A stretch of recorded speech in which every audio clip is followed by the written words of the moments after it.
Welcome to College Vibes, our very own podcast by College Counselling Coach. We have had a lot of young people coming to our podcast telling us about their college admission preparation journey.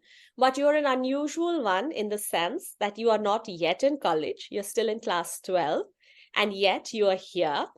And our interest in you is particularly aroused because of this one particular feat of yours, the book called Steminists.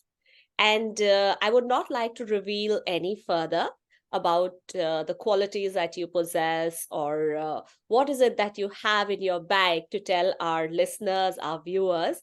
And so I would like you to start this conversation by telling us something about yourself, Mihika. Over to you. Hi Prachi. Thank you so much for having me. So I'm Mihika and I study in grade 12, as you said. I study in Heritage Experiential Learning School in Gurgaon, and I'm doing the IB diploma. I'm a huge nature lover. I love animals, I love nature, and specifically, I love the environment and sustainability. And as I want to become a future marine biologist, and that's what I'm hoping to do in my undergrad education, for which I'm applying to the US. And I'm very passionate about women in STEM, and based on that, I've also given a TEDx speech. I've started my own organization, Steminists, and of course I've written my book, The Steminists. And I think I'm really excited for this podcast and to discuss it further with you. Excellent, excellent, Mihika. I love your confidence at so young an age and being so sure about what you want to do in the immediate future and where you're going to apply and where you are headed. So I'm going to ask you some very routine, some very banal questions, and then some incisive questions related to STEM and your interests.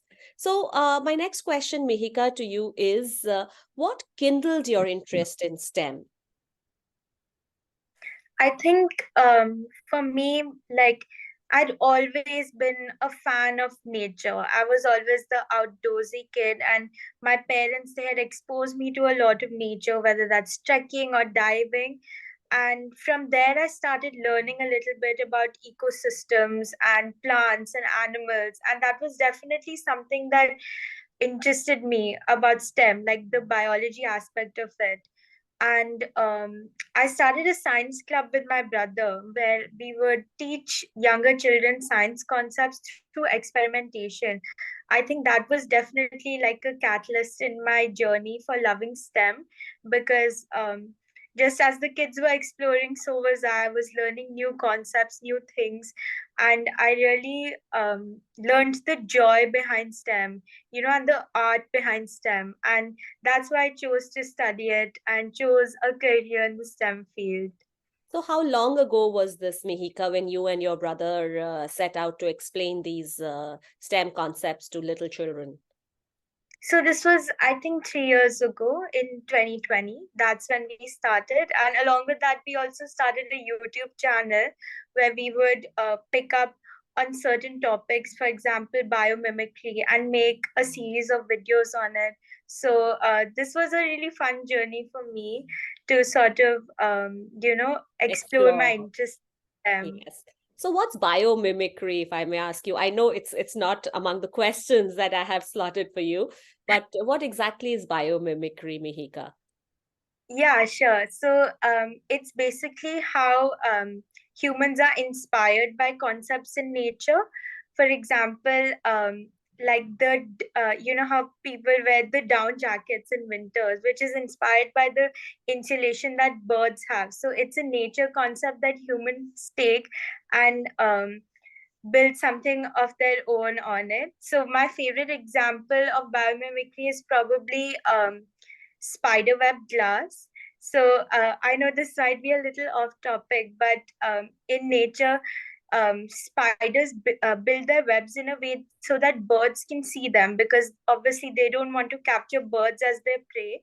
So they build their webs in a way that birds can see them, so they avoid going into these nets. So humans took that same concept and adapted it to make glass where birds can see that this is glass so that they don't run into the glass and die. So that's basically biomimicry, taking something from nature and adapting it for human use. Oh, excellent. I'm a little wiser today learning about biomimicry. Mihika, what aspect of STEM? I know that you love animals. I know that you like to simplify concepts of science and make it understandable for children younger than you. But what particular aspect of science is it that you're really, really drawn to and fascinated by, and why? Yeah, so for me, that aspect is definitely marine biology, or in a little bit of a broader sense, I would say ecosystems and ecology. I find that the interactions of different organisms on an individual level and how they sort of become something much bigger than themselves is very fascinating. So that is why I was really particularly drawn to forests and various ecosystems. And marine biology is definitely one of my interests because I've done a lot of research on it, and I've spoken with a lot of professionals in this field, and that definitely sort of kindled my interest in that in STEM. And it's one of the aspects of STEM that I'm most drawn towards, and that's why I hope to, pursue it in my higher education. Wonderful, wonderful. Now, coming to your book, Mihika, Steminists, what is it that motivated you to write a book about women in STEM?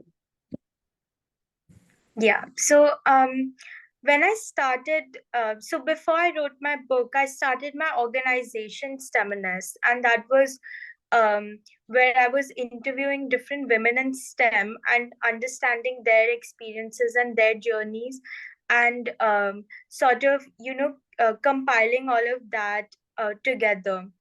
So when I started the process of interviewing different women, um, I understood how deeply engraved this issue is and how much it manifests from patriarchy. And this was very surprising to me. And one common aspect that I found from almost all of the women that I interviewed, they said that when I was a kid and even now, there are no role models in STEM. And that's so I was very surprised because I know So, of when so you say many. role models, you mean to say there were no female role models? Sorry, female role models in STEM, yes. So I was very surprised because I knew of so many scientists, but I realized that perhaps this is just an exception case. So one day I had basically done an experiment where I asked a lot of people from my school um, to name five scientists. And this was an eye opener for me because everyone named someone named Albert Einstein, Thomas Edison, but nobody named a single woman scientist. Even though there are some very great women scientists historically and even currently. So it made me realize that although there have been so many female scientists and STEMinists in our history, people just don't know enough about them. So that really motivated me to write this book. I was fairly certain that I want to get these stories out in the public, and I want people around me to start talking about these women. Excellent, excellent. And I really like the way that the play on the word STEMinist. It's so spot on. So it's like being a feminist in your own right, because you say that because of patriarchy, probably women were not considered to be equal partners as far as contributing to STEM is concerned, and also the fact that very few of us are aware of who the female scientists have been, be it in our times or in the earlier times. And so that's very good motivation indeed. And also, I think it is going to go a long way in educating the young ones about how much women have contributed to STEM, despite the lack of facilities or even expectations or environmental support, right? So Yes, I'd definitely. like to know how did you arrive at the name for this book? How did you like kind of get STEM and feminists together and call it a STEMinist? Yes, so I'd like to say that the credit for the name of the book goes to my mentor, Ashish Dehan, and we were brainstorming, and basically, our idea behind this name, STEMinist, which is basically STEM plus feminist, was that in today's day and age, the word feminism or feminist has earned a very negative connotation, and people have started viewing it in a very bad manner, and which is a very false perception of what feminism actually is. So, we wanted to sort of redefine the name, bring it back to its original context, and that's why we chose to club these two things aspects together, STEM plus feminism, and remove the negative connotation that now in today's day people carry with the word feminist. Yeah, And essentially, feminism is all about equal rights, equal opportunities, yeah. and equal acceptance and equal celebration for success for both the genders.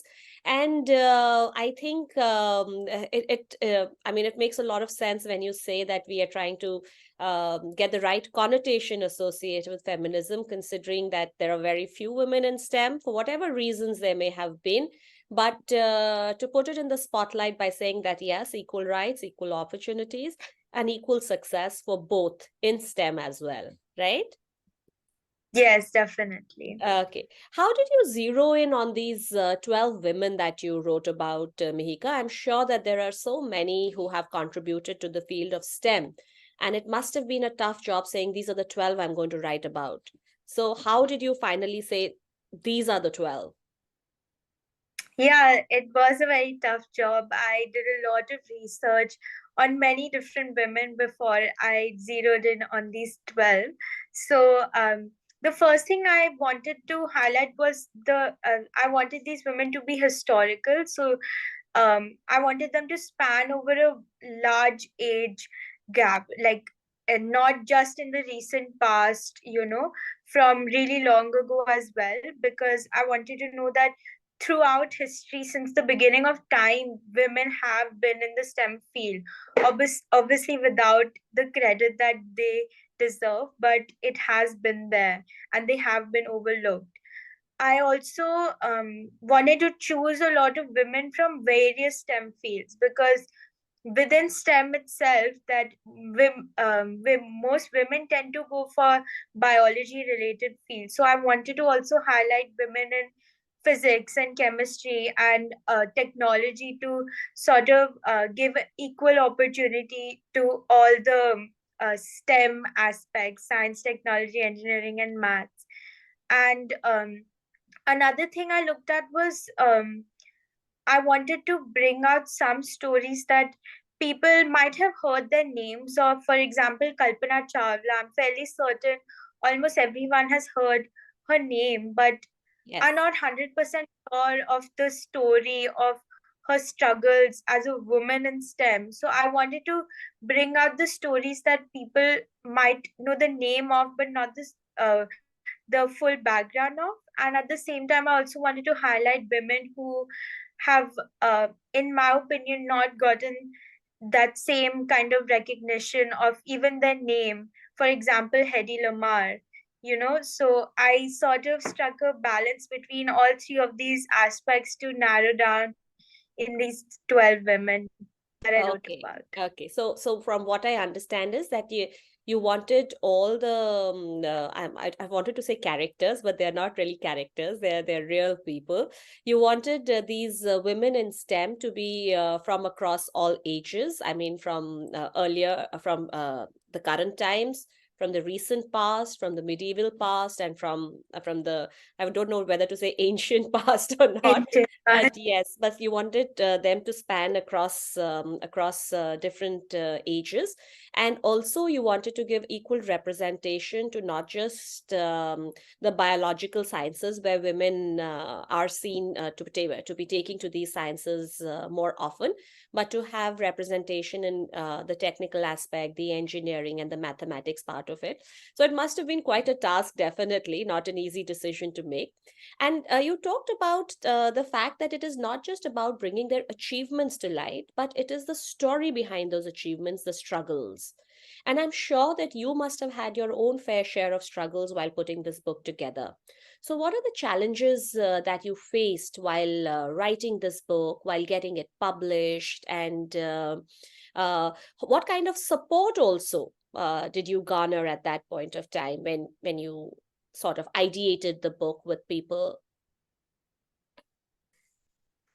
Yeah, so first and foremost, like being in 11th grade and being a school student, it was really hard to strike that balance because a book is a big investment. Like I was very invested in writing this book. It took me around a month for each chapter, and each chapter went through multiple drafts, multiple reiterations, and I always had the support of my mentor Ashish and my parents and my brother as well to give me feedback on each of the chapters that I've written and identify grammatical errors, so that was definitely there.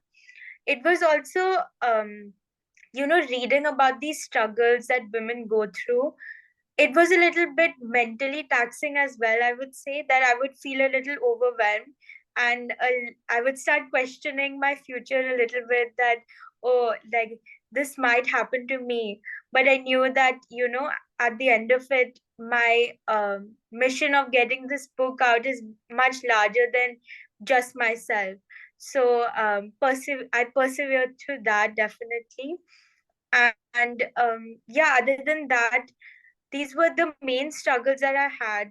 The publishing went by fairly smoothly, and I had a lot of support with my entire publishing team. Actually, I published with worldly wise publishers, and I had a lot of support from them, support from my parents and my mentor, like unconditionally. So that really made the process easier.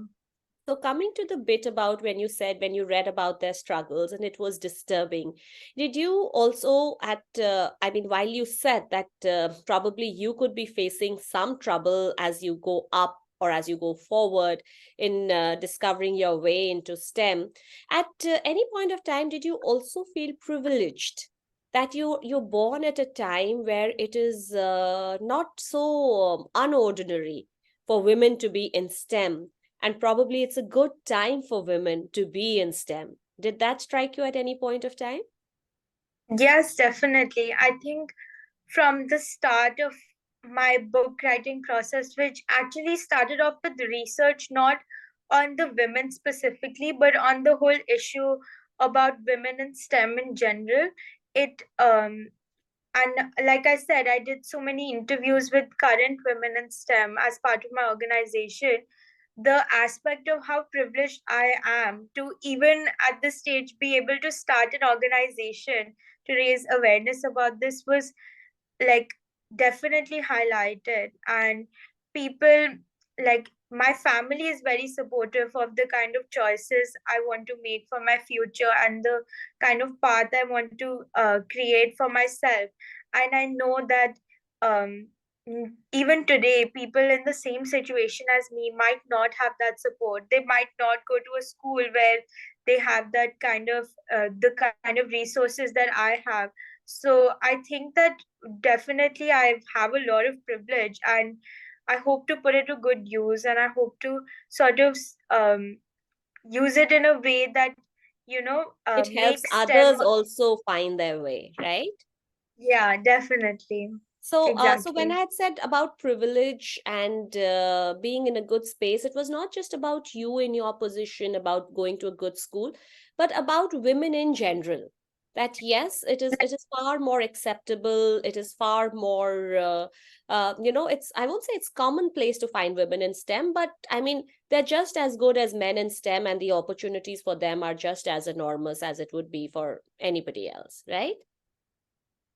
Yeah, so that's definitely there today. That the whole mindset about women pursuing a career in STEM has definitely changed and is currently changing as well. But at the same time, I feel like there's a long way to go and All there's right. no way to stop now, Yeah. So it you know? has become better, but Yeah, but there are still so many hurdles to cross and I'll miles still, to go yeah, before we sleep, right? yeah. So what were your learnings from the book you wrote and your whole entire process of publishing and writing? What were the learnings?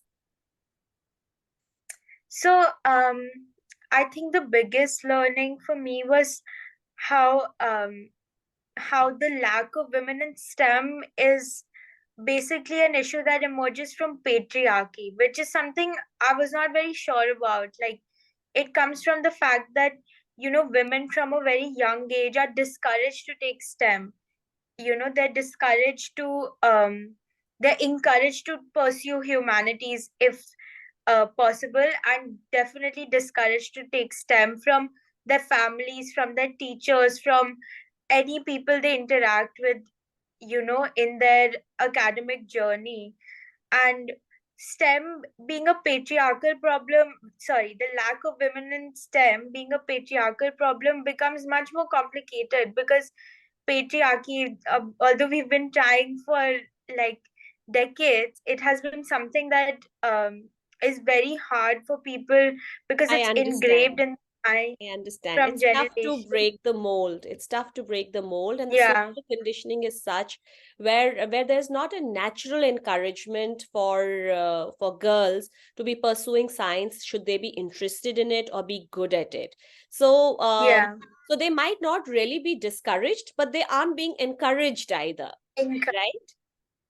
So Yeah, so and at that's the one learning. Anything else that comes up? So from STEM, you've moved on to a more sociological and yeah, psychological insight of yeah. how it works. Anything else, Mihika?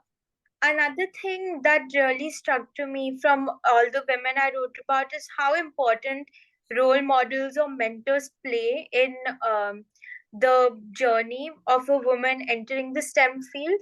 And this role model can obviously be someone that they just look up to, or a mentor who they interact with on a personal basis. Because any industry, but especially STEM, I feel like having a person who has been through the same experiences you have been through and can guide you is something that can really ease your transition into the STEM industry. Amazing, So, amazing. A mentor in any case is of great help, whatever path you choose, yeah, Mihika. But especially in STEM, where there is not so much of support, I think a mentor becomes all the more a necessity. So, yeah. my question to you would have been that what is the larger aim you want to achieve through this book? And while you've answered, part of it is about creating awareness in people that yes, there are a lot of women scientists who are doing great work. But what is the larger mission, Mihika, here? I think the larger mission for me is to get more women to pursue STEM. To have young girls who might have dreams of becoming a doctor, a scientist, or a chemist, for them to actually pursue that and to enter the STEM industry. That would definitely, of course, highlighting role models and raising awareness about women in STEM as a short-term goal will lead to my long term mission, which is to get more women into the STEM field and, to make the ratio between women and men in STEM a little bit closer and more Yeah, less equal. skewed in favor of the men. Yeah, Okay, great. definitely. What are your plans for the future, Mihika? I know you told me you want to go to the US and you want to study sciences there. Could you elaborate on that a little bit, please? Yeah, so I've actually just finished with my application process, and I want to go to the US for my undergrad education, and I'm hoping to study marine biology. And within that, I'm definitely interested in marine mammals or coral reefs. So that is something that I hope to explore a lot in my undergrad education.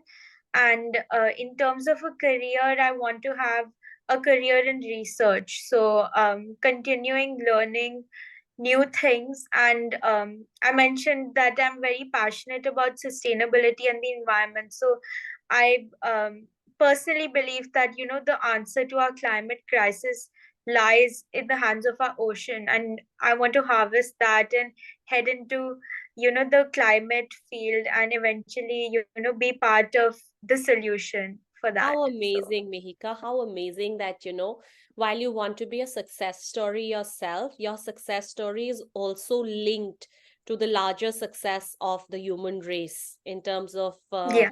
having sustainable goals, having to save the planet in whatever ways we can. My last question to you, Mihika, is what is your word of advice or encouragement to young women like yourself who would like to pursue STEM, but may not have the confidence or may not have the support system that encourages their goals or dreams? How would you like to reach out to them, and what would you like to say to them? Yeah, so I would probably say two things. Firstly, build, like a support system for yourself, because there are definitely people going through the same experiences. You're not alone in this experience at all. Build a support system by talking to people who either been through the same experiences or are in the field that you want to go into. For example, perhaps a teacher. So if you want to head into the STEM industry, you can maybe reach out to some teacher who's already teaching a STEM subject and use them to help you. And probably emailing professors and reaching out to people who have the same passion as you can really help. So they And the can build second thing an I would, online community of their own and yeah, join such online communities which community. support their endeavors.